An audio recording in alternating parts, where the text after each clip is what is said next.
สบายดีมื้อนี้มากินขั่วไข่มดแดง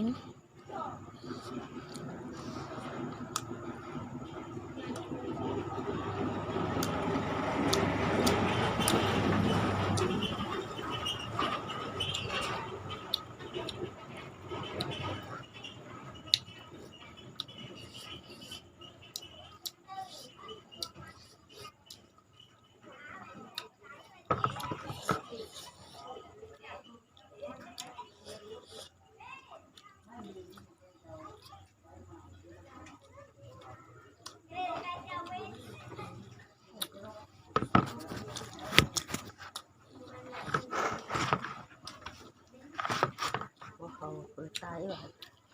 เปิดไปเป็นตัวอันแดง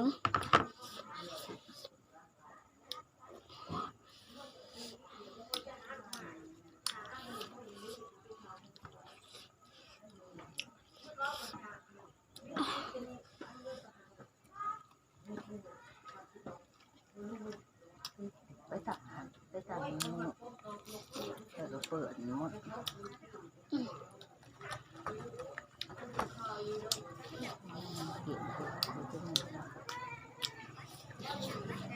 เรื่องหนาวขอ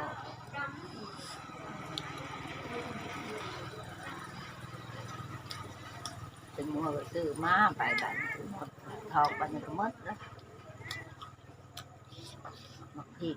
หน่วยมันจะทำคนที่ย่อเฮือนเพราะอันโบขวดโบมันไปมาอื่นไปถึงมาอย่าลืมผู้คนที่ผู้คนนี้ก็มันจะท้องหมองอะไรคนนี้ผู้เกี่ยวมามันสึกตายถูก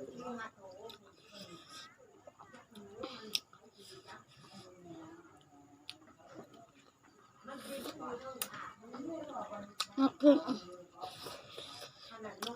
ซื้อเขา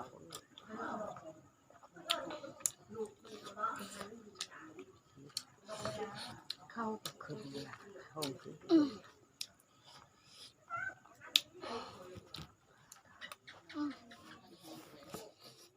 นี่คือหมักพริกแล้วพริกดอก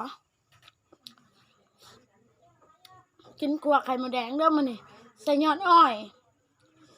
เด้อทุกคนกินให้เบิ่งว่าพริกดอก